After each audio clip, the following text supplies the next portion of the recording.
Hadirin sebangsa dan setanah air yang kami banggakan, Albert Einstein, seorang ilmuwan terbesar abad ke-20, sebagaimana yang dikutip oleh Harun Yahya di dalam bukunya The Quran Let's Do Into Science, halaman pertama menyatakan, religion without science is lame and science without religion is blind.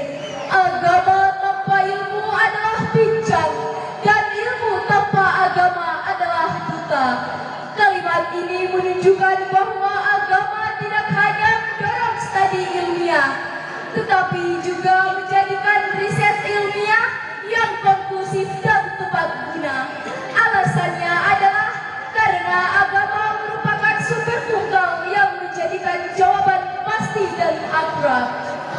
Selain daripada itu, kalimat ini juga menunjukkan bahwa membangun karakter bangsa tanpa panduan agama tidak dapat berjalan dengan benar, tetapi justru membuang banyak waktu dalam mencapai hasil tertentu atau lebih buruk lagi, seringkali tidak memperoleh bukti yang meyakinkan. Ketika Nabi sampai di Madinah, ia membuat sebuah peradaban baru yang kemudian memunculkan sebuah pengertian bahwa Islam adalah sistem kepercayaan yang sistemik, tidak hanya berdimensi teologikal, ritual, dan mistikal, tetapi juga berdimensi moral dan intelektual. Secara terminologi, Al-Quran adalah firman Allah Subhanahu wa Ta'ala yang diturunkan kepada Nabi besar Muhammad Sallallahu Alaihi Wasallam melalui wasilah malaikat Jibril Alaihissalam untuk disiarkan kepada umat manusia yang salah satu fungsinya adalah hudal linnas, petunjuk bagi seluruh umat manusia di muka bumi ini. Said Nursi sebagai Renaissance of Islam menyatakan, Islam is the father of all the science and Al-Quran is the book of science. Islam adalah bapaknya ilmu pengetahuan dan Al-Quran adalah kitabnya ilmu pengetahuan. Oleh sebab itu, tergugah hati kami bertiga untuk menyampaikan syarahan yang berjudul Membangun Karakter Bangsa Perspektif Al-Quran dengan rujukan Al-Quran Surah Ibrahim ayat 1.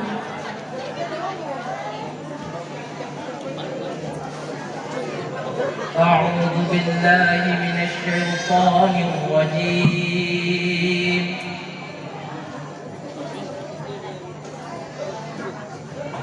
بسم الله الرحمن الرحيم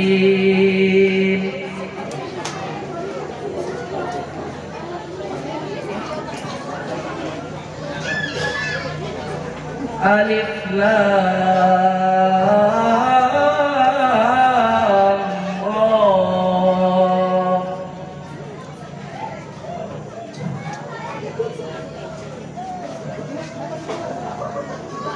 كتاب أنزلناه إليك لتخرج الناس من الظلمات إلى النور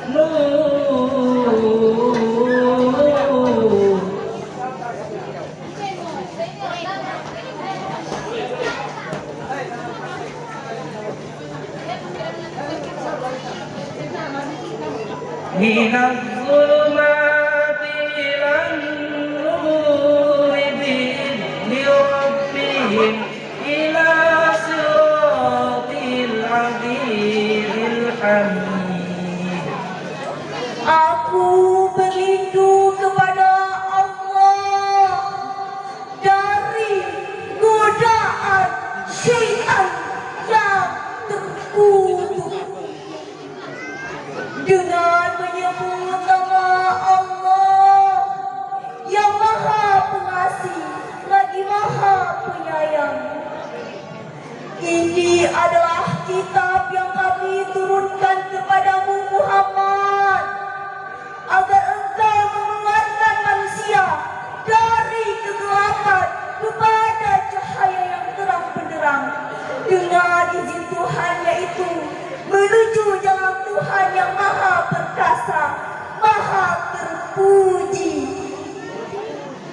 sebangsa dan setanah air yang kami banggakan, Profesor Dr. Muhammad Quraisy Shihab di dalam Tafsir Al-Misbah volume 7 halaman 7 menjelaskan bahwa penjelasan tentang pentingnya Al-Quran yang disebutkan oleh Allah Subhanahu wa Ta'ala dengan menggunakan bentuk jamak yang berarti adanya gelap dan dengan berbentuk tunggal.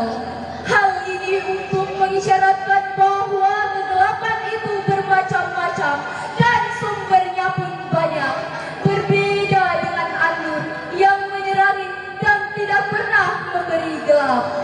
Penjelasan tentang pentingnya Al-Quran sebagai penerang atau An-Nur benar-benar menunjukkan bahwa antara Al-Quran dengan membangun karakter bangsa memiliki hubungan yang saling mengikat.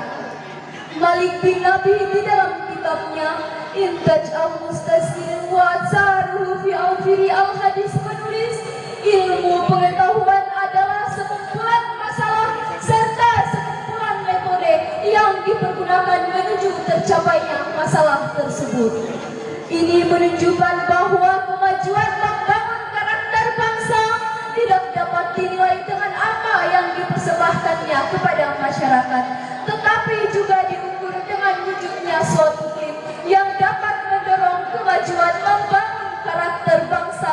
Itu termaksud Al-Quran. Al-Quran adalah firman Allah Subhanahu wa Ta'ala yang tidak mengandung kontradiksi. Al-Quranlah firman yang telah diturunkan oleh Allah kepada utusannya sebagai petunjuk. Al-Quran adalah kitab terakhir dan berada dalam penjagaan Allah Subhanahu wa Ta'ala.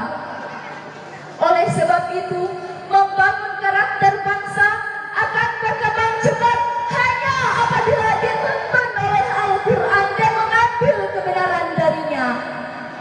Karena ketika jalan yang bertentangan dengan agama diambil, para ilmuwan menyia-nyiakan waktu dan sumber daya serta menghalangi kemajuan membangun karakter bangsa. Demikianlah menurut Harun Yahya dalam The Quran Let's Do It Science. Lalu, bagaimanakah dinamika dalam mewujudkan kepribadian umat Islam saat ini? Umat Islam hingga saat ini masih mengalami degradasi secara besar-besaran. Data Badan Penelitian Internasional tahun 90-an menyebutkan Israel yang notabene Yahudi dalam 1 juta penduduk memiliki 160 pakar pengetahuan. Amerika yang notabene Nasrani dalam 1 juta penduduk memiliki 160 pakar pengetahuan. Sedangkan Indonesia yang notabene mayoritas Muslim terbesar di dunia hanya memiliki 65 pakar pengetahuan, yang Muslimnya hanya 6 orang. Sangat disayangkan. Oleh karenanya, dalam bidang membangun karakter bangsa dan teknologi, kita masih jauh tertinggal oleh bangsa-bangsa lain. Kita jauh tertinggal oleh Amerika yang Protestan.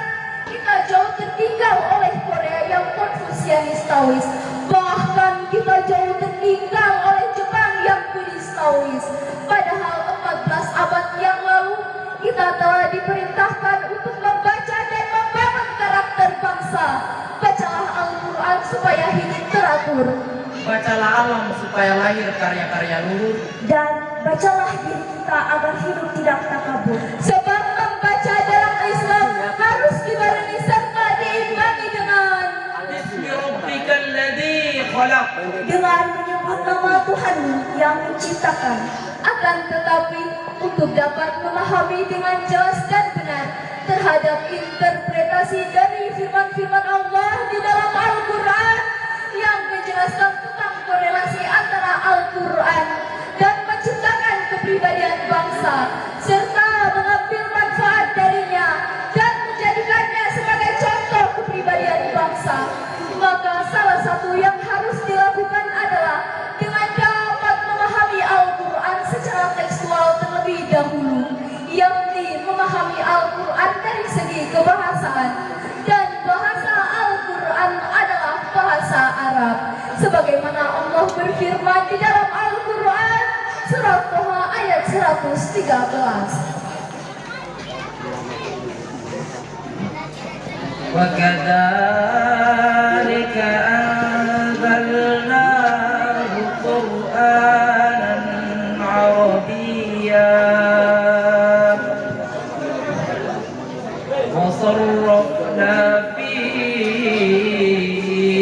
من الوعيد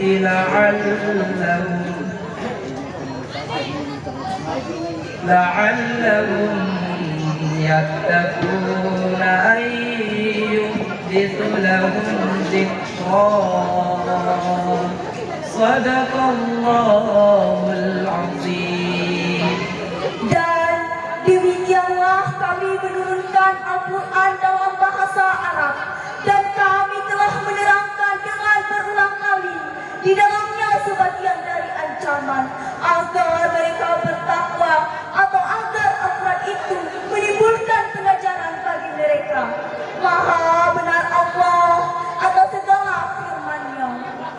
Hadirin hadirat rahimakumullah, di dalam kitab Jami Al-Bayan fi Ta'wil Al-Quran juz 18 halaman 381, Imam At-Tabari menjelaskan bahwa yang dimaksud dengan firman Allah di atas adalah apa yang diperingatkan kepada mereka merupakan perintah Allah, hukumannya dan ketetapan-ketetapannya terhadap umat-umat sebelum mereka. Hadirin yang dirahmati Allah, memperhatikan penjelasan tersebut, maka jelaslah bahwa Al-Quran benar-benar merupakan landasan contoh kepribadian buat kita. Hal ini dapat ditemukannya dari kata-kata ilmu dalam berbagai bentuknya di dalam Al-Quran yang terulang sebanyak 965 kali, agar kita dapat belajar membangun pribadi yang dimaksud. Pada akhirnya kami mengajak, wahai saudara-saudaraku sebangsa dan setanah air, ayo kita jadikan Al-Quran sebagai pedoman hidup. Demikianlah yang dapat kami sampaikan. Mudah-mudahan ada manfaatnya. Dan mohon maaf atas segala kekurangannya.